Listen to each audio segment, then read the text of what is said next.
You know the exact feeling. It's the middle of July. The heat is absolutely suffocating, and suddenly you hear a strange noise. Or, even worse, absolute silence coming from your vents. The air starts getting thick, that panic sets in, and you realize your AC has completely failed right when you need it most. It's a highly stressful, sweaty situation, and it literally leaves you scrambling for answers. Well, welcome to this explainer. Today, we're taking some brilliant insights from Alpha HVAC Nashville and turning them into our very own Middle Tennessee Homeowners HVAC Survival Guide. We're going to decode exactly why these systems break down, what to do when they actually do, and how you can outsmart the local climate. Okay, let's dive into this. Here's our roadmap for today. First, Dickson's demanding climate. Second, common breakdowns. Third, the emergency repair process. And finally, some expert HVAC rules. Let's kick things off with Section 1, Dickson's demanding climate. Because it turns out the ultimate villain causing your system to fail isn't necessarily bad equipment at all. It's actually the geography right outside your front door. The source data reveals exactly how Middle Tennessee's environment relentlessly attacks your system. We're talking about brutal 90-degree heat combined with crushing heavy humidity. But it's not just the air. The clay-heavy soil around Dickson County literally holds water right against your foundation, which drastically bumps up your basement humidity. Throw in frequent summer thunderstorms sending power surges through your lines, plus the heavy moisture loads around the Harpeth River Valley, and you've got a total recipe for mechanical disaster.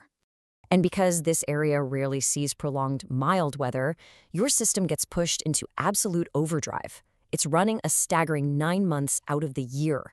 It's not just cooling the air, it's fighting a constant, exhausting battle against extreme moisture, filtering out thick pollen from the surrounding farmland, and dealing with wild temperature swings. That relentless schedule just rapidly accelerates the wear and tear on every single moving part.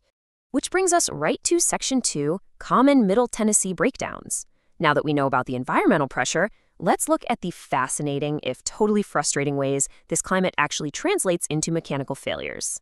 First up, we've got frozen evaporator coils. Now that sounds like a winter problem, right? But it actually happens in the dead of summer. It usually starts with something super simple, like restricted airflow from a dirty filter that's clogged with all that local pollen. Because the air can't flow properly, the refrigerant inside can't absorb the heat from your home. So what happens? The coils drop in temperature and literally freeze solid into a block of ice. It's crazy how a $5 filter issue can snowball into a massive, system-stalling compressor disaster. Next is a highly specific local phenomenon, ductwork disconnection. Remember that clay-heavy soil we just talked about? Well, when it gets wet, it expands massively, and when it dries, it shrinks. This constant shifting causes your home's foundation to settle unevenly, and in the crawl spaces under older Dickson homes, this physical movement literally pulls the flexible ductwork right apart. So your expensive, beautifully conditioned air, it's just escaping into the dirt under your house instead of cooling your living room. Then we have compressor failure. Those frequent spring and summer thunderstorms, they act like silent electrical assassins. Sudden power surges travel right into your outdoor unit, frying super sensitive, critical components like contactors and capacitors. Once that happens, the compressor struggles to start, draws way too much current, and eventually just burns out entirely, stopping your whole system cold right after the storm clears up. Now, what's truly alarming about this next breakdown is how hidden and dangerous it is. Heat exchanger cracks. After 15 to 20 years of fighting off cold Dickson winters, the constant thermal cycling, heating up and cooling down over and over, causes the metal in your furnace to fatigue and crack. And this isn't just a performance issue, it's a major safety hazard. Those cracks can actually allow deadly carbon monoxide to leak directly into your home's air supply. Okay, let's shift gears from the chaos of those breakdowns to Section 3, the emergency repair process. When everything goes wrong, how do the pros at Alpha HVAC calmly get things back on track? Well, this brilliantly illustrates their approach. They use a really straightforward, transparent 3-step process designed to give you your peace of mind back. First, their 24/7 emergency dispatch gives you an accurate arrival window, so no sitting around guessing all day. Second, they do a thorough system diagnosis and give you honest, upfront pricing before anyone even picks up a wrench. And third, they do the actual repair, followed by a rigorous verification process to make sure temperatures, pressures, and airflow are exactly where they need to be. But here's the real secret to their speed. Preparation. The technicians eliminate those excruciating wait times by treating their trucks like mobile warehouses. They pull up fully stocked with the exact parts that most frequently fail in this specific Middle Tennessee climate. The right capacitors, contactors, blowers, you name it.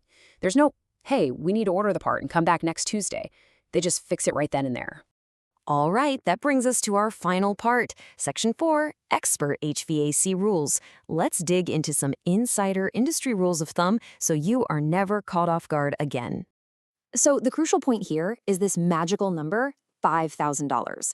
This is a famous rule used by industry insiders to logically and, let's be honest, financially decide whether to repair a broken unit or just completely replace the whole thing. Let's look at how it works. It's actually super simple. You just multiply the age of your system by the cost of the quoted repair.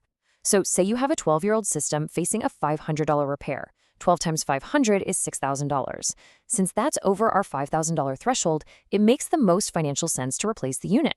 But if you've got an 8-year-old system with a $400 repair, 8 times 400 is $3,200. That is well under the limit, meaning you can comfortably go ahead and repair it. Honestly, it takes all the stressful guesswork out of a really tough financial decision.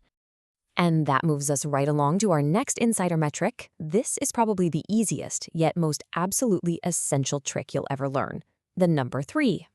Specifically, the 3-minute rule.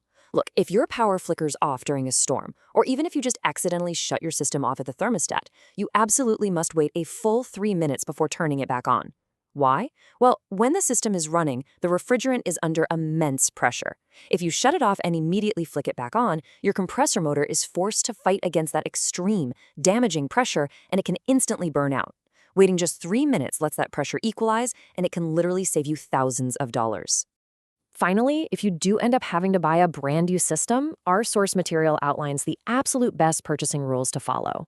The best time to buy is actually the off-season, October through March. That's when contractor schedules are way lighter and manufacturers are offering clearance deals. Always get multiple written estimates to compare. Check for manufacturer rebates for sure, and the ultimate golden rule, never buy in July or August when demand and desperation are at their peak. So we've covered the brutal climate, the crazy mechanical chain reactions, and the insider rules to protect your wallet.